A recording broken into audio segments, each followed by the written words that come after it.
Hello peoples and popples, and welcome back to my channel. I'm Fiction&Flora. You can call me Flora, and today we're doing my January wrap-up.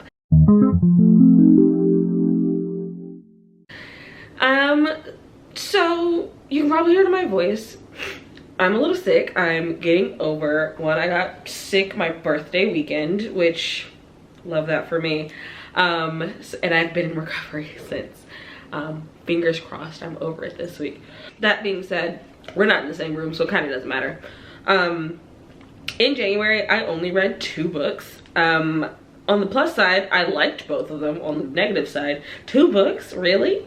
It is what it is. The first one I read is The Haunting of Ashburn House by Darcy Coates. I gave that 3 stars. Darcy Coates is quickly becoming a auto read author for me. I don't know if I'd auto buy her books, but this is the second book I have read from her, and she gives me what I'm asking for. Like, you might think 3 stars is low, and it's not. Like, my grading scale changed a lot after I read what for me is the best book I've ever read in my life, the one that like changed my ratings for everything. So honestly, if I hadn't read that book, this would be a 4, but I have, so my whole standards have changed.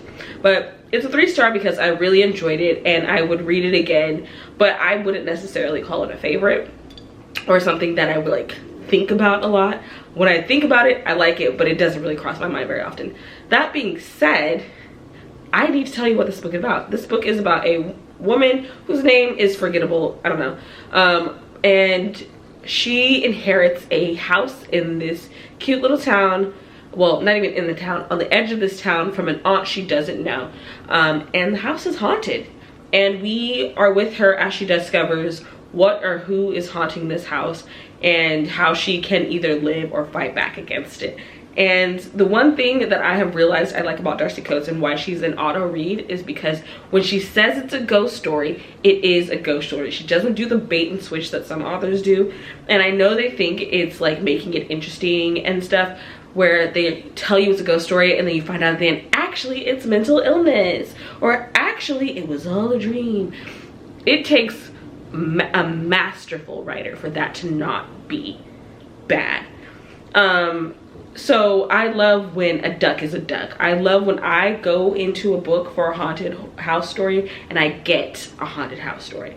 And Darcy Coates does that wonderfully. I highly recommend if you just want some creepy crawly feels. I think that her other book, the first book I read from her, From Below, does it better. That one I give a 4-star, and I think it's much more, it's much more scary as a book. But that might be because I'm afraid of water, so, you know. But I will say that I highly recommend The Haunting of Ashburn House. The second book I read last month is Reborn as a Demonic Tree by X Carnation. This is a lit RPG, and we are following a character named Ashton. Ashton? Is their name Ashton? Yeah, a character named Ashton who has died and woken up in a world that kind of follows the rule of Chinese cultivation, if you are aware of that kind of, I don't know how to describe it if you're not already into it. It's a type of magic system where it works with qi and like martial arts of a specific type and breathing styles. I digress, I'm getting way too into the weeds of it.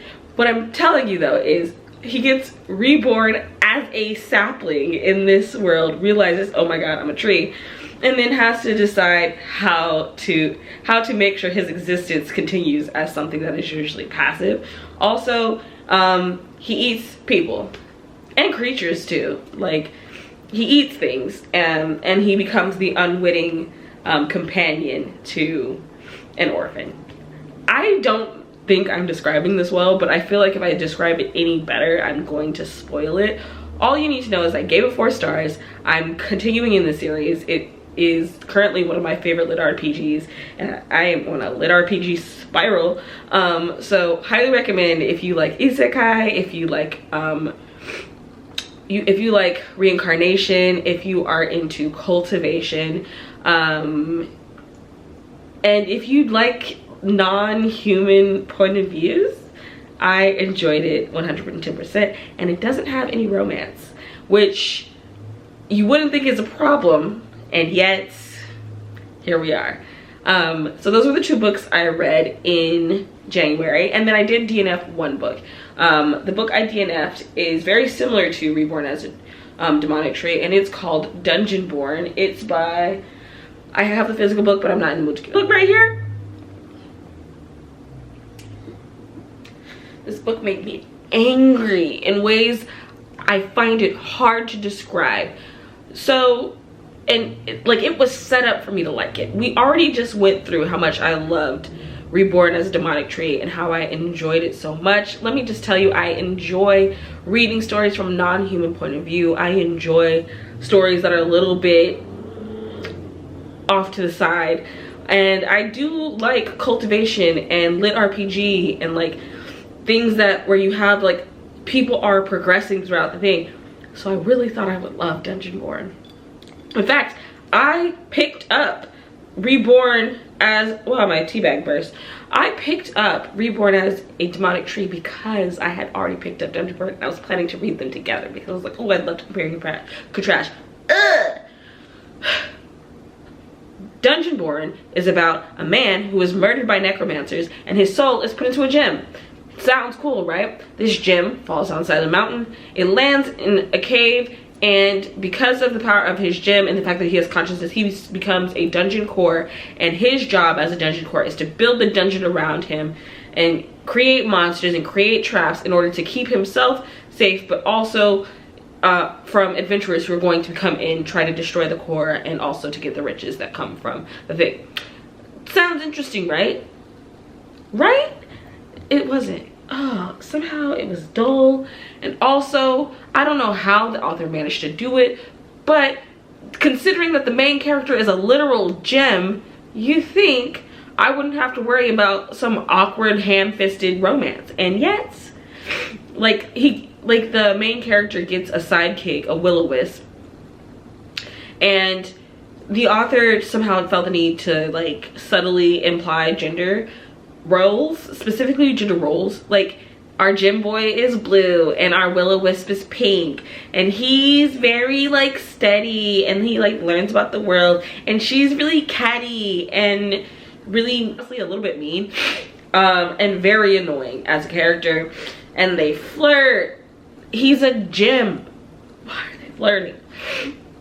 And honestly, the thing that made me put this book down, the thing that made me give up, because I was willing to like, you know what, I might not like the characters, but I might like the plot, because they had this setup where we've got like maybe a mystery going on. I don't know, I didn't get deep enough into it, find out.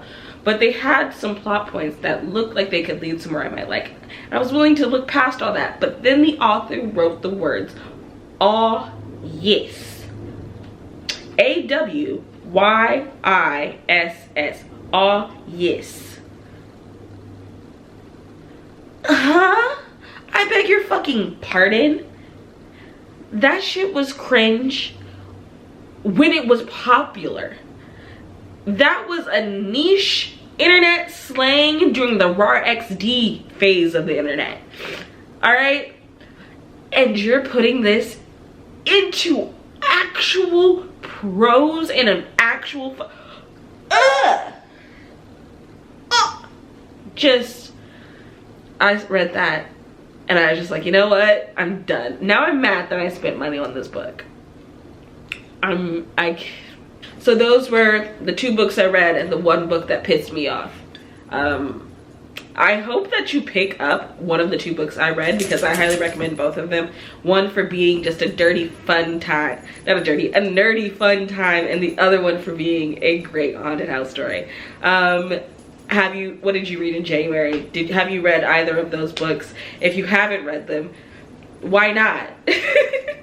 Anyway, thank you for coming to sit with me again. Sorry you got to listen to my nose be nasally, and I'll see you in the next one. Bye.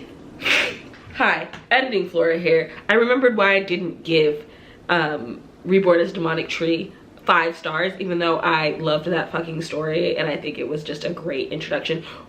I mean, in addition to it just not being my favorite book. But one of the reasons why I kept getting drawn out of it, because the characters in this story have the whitest names I've ever heard in my life, and you'd be like, oh my god, Flora, why would you say that? That's so prejudiced. And you know what, I would agree with you, except that it is based on Chinese cultivation. The world, not the main character, not Ashton, who is just based on someone from our world, but the world that he wakes up into is based on Chinese cultivation stories, and there's not a single Chinese person in it, and if they are Chinese, you'd never know. You want to know the names of the characters? We've got fucking Stella and Diane and fucking Wesley and Larry and Bob. Like, do you know how hard it is to get into a story that you are trying to tell me is based on Chinese cultivation, and I don't have a single Chinese person? You want me to lose myself, to immerse myself in a story when a character's name is Bob? Diane is your, Anyway, I did like the book, but like it did break my immersion every time I met a new character. Every new character has an, like, every single one of them. And it was distracting. I could not concentrate. Anyway.